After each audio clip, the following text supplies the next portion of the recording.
So, I've done a couple videos on different television shows, from my reviews of each season of Attack on Titan to my video essay on why Infinity Train Season 3 is a masterpiece. Today I'd like to go a little old school though, and talk about one of the old classics. No, not that old school. As y'all know from the title and thumbnail, obviously I want to talk to you about my favorite episode of Samurai Jack.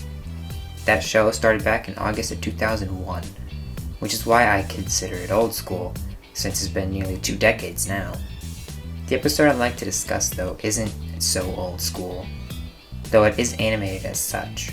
The episode I want to discuss is Season 5, Episode 2, simply titled 93, which aired in 2017 when the show was revived for its final season. I'll admit, I have not seen every single episode of this show. I've probably seen about 80% of it, including all of Season 5. However, of all the episodes I have seen, this one has stuck with me the most, even more so than the finale.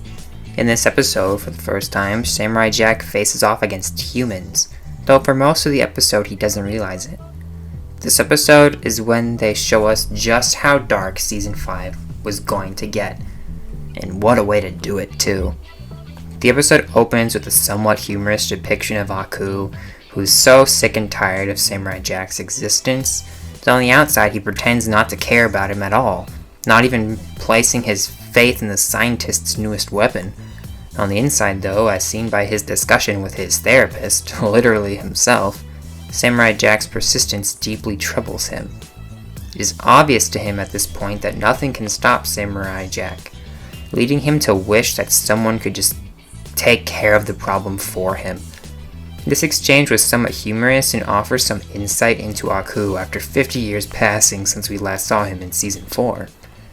So, after this scene, we, the viewer, are transported into a forest. The first thing we see is a ladybug. On my first watch, this meant nothing, but after seeing the series finale, I now see the seemingly insignificant bug as the complete opposite. This is very symbolic.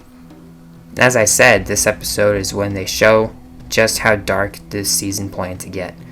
And we are about to see both Jack and a wolf get attacked by significantly more powerful foes.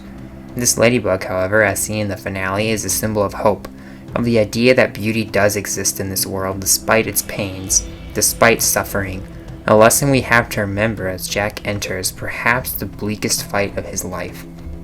As the ladybug flies away, we see a wolf, and it approaches a fork in the road. We see a close-up of its eyes, and then it chooses. We then see Jack on his bike approaching a fork in the road, much like the wolf. The camera zooms in on his eyes as he chooses which way to go, and we see him make a choice. Interestingly enough, they both chose the left path. What this means, if anything, I really can't say. What I can say, though, is that this scene as a whole symbolizes something important, nay, vital in life: choice. The wolf and Jack both walked down their respective paths, the paths they led themselves down, the path their actions led them down. Simply put, Samurai Jack's actions for the past 50 years have led him to this moment where he will be tested more than ever before. We see the wolf again, as his choice has caused him to be surrounded by not one, but 3 large tigers. He is clearly outnumbered. Obviously, this is very foreboding for Samurai Jack, who just made the same decision as the wolf. Like the wolf, Samurai Jack is led to a dead end and hears something in the distance, the new weapon the scientists were boasting about to Aku. However, just as Aku predicted, it is no match for Samurai Jack as he destroys the entire thing with one simple attack.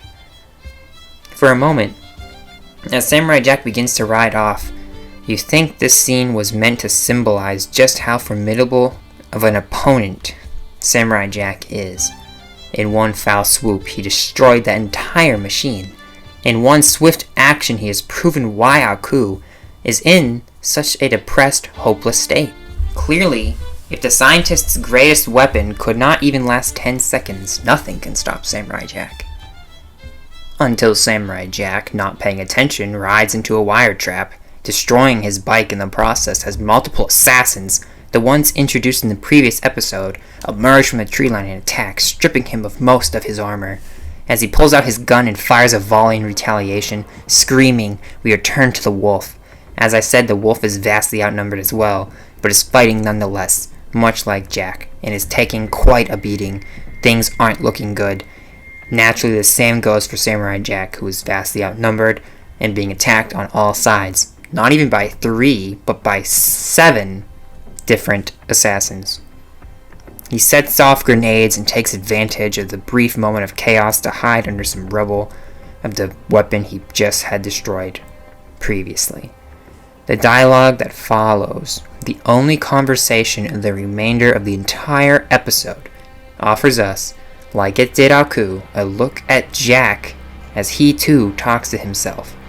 The scene shows that Aku and Jack are more similar than we previously had thought.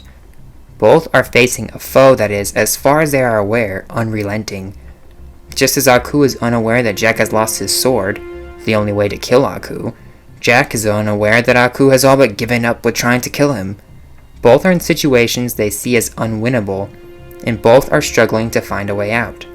Aku wishes that someone else would take care of Jack for him, which obviously is where these assassins come in. Jack, on the other hand, sees no way to return to the past. Thus, for him, the only way to reunite with his family, in a sense returning to the past, is suicide. Samurai Jack dismisses the idea, for this episode anyways, reminding himself that he has always found a way to win. He reminds himself that his foes, as always, are just nuts and bolts, foreshadowing the end of this episode. He makes a break for an abandoned temple nearby, using the rain to hear the positions of his adversaries, allowing him to get to the temple unscathed. From here on out, there is not a single word of dialogue, as the show uses only visuals, sound effects, and music to tell the story. The assassins search every nook and cranny they can find, from long, dark hallways to underwater portions of the temple, but find nothing. As a result, much like the ninja in Season 4, they hide in the shadows and await his next move. Unable to hide forever, Samurai Jack has to make a move, but every turn he takes leads him to another assassin, forcing him to constantly retreat from his many, many foes. One interesting thing I noticed is that when walking down the dark hallway, there was a single firefly shining just a sliver of light in the darkness. This allowed Samurai Jack to see the assassin behind him, saving his life. This was great imagery, as, much like the Ladybug, it shows that hope can overcome evil, that there's always some light in the darkest of places, some good in the most vile of hearts, a topic this season spends a lot of time with in future episodes. As Samurai Jack flees, the ground below him breaks and he falls into a lower layer of the temple where he desperately hides. The assassins follow, and thus begins my favorite scene in the entire series. The assassins enter this massive tomb lit by a horde of fireflies, this green light surrounding the place. The music swells and blasts into the headphones as the assassins hunt down their prey and ultimately find him hiding in a coffin. Let's stop to think about this for a moment. Samurai Jack was faced with two options earlier: fight or commit suicide. He chose the former, but it has led him to the exact same spot the latter would have. He's literally underground, inside a coffin. Perhaps it would have been better to arrive here without all this trouble. It definitely would have been easier to accept death than to resist it. However, here, in an object made for the dead, made for those who have no hope of returning, Samurai Jack once again sees a firefly, showing him, much like one did moments ago, that there is always light even in the darkest of places. Samurai Jack stares at it as they close in and stays hidden until its light extinguishes. Once the coffin is completely dark, he jumps out, which is right when the assassins were attacking. This is interesting. It's almost as if the firefly was telling him when to move. As if, there's a higher power looking out for him. A greater good. By heading towards the nearest light, Samurai Jack escaped the coffin. Escaped the most obvious symbol of death, of its inevitability. Again, he flees. As he closes in on an escape, he faces off against one of the assassins, as the others fall behind. Samurai Jack gains the upper hand and cuts the assassin's throat. Rather than sparks and wires coming out though, it's blood. Jack realizes he has, for the first time in his life, killed a human being, something he has been defending this entire time. His entire journey has been a fight in defense of humanity, in a defense of life, but now he has killed one of its members. Unable to ponder this any longer, he blows up the hallway, but interestingly enough, he waits until the very last second to jump. Perhaps this was done to create a cooler shot, or perhaps this was Jack once again considering ending his fight there and then. Perhaps he wanted to die in the explosion and finally rest, but like he did earlier, he continues to fight and jumps into the river below, escaping his enemy's grasp, for now. We see the wolf again, bloody and bruised, as it too has escaped, but like Jack, had to kill to do so. This is how the episode, my favorite episode, ends. Samurai Jack and the wolf both made choices leading them to fights with the odds stacked against them, but both kept fighting, allowing them to survive. Their actions had consequences, but so did their enemies. Had the tigers not attacked, they'd still be there, and had the assassins not attacked Samurai Jack, they would not have lost a member of their order. This episode makes two things perfectly clear. 1. Actions have consequences. And 2. Despite these consequences, there's always hope for good.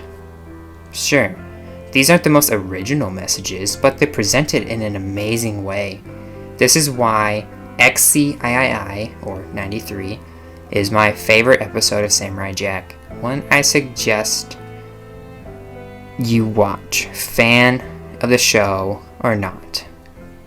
Well, this is going to be the end of this video. Thank you for watching. Please be sure to like and subscribe. Y'all have a good day, and I'll see you next time.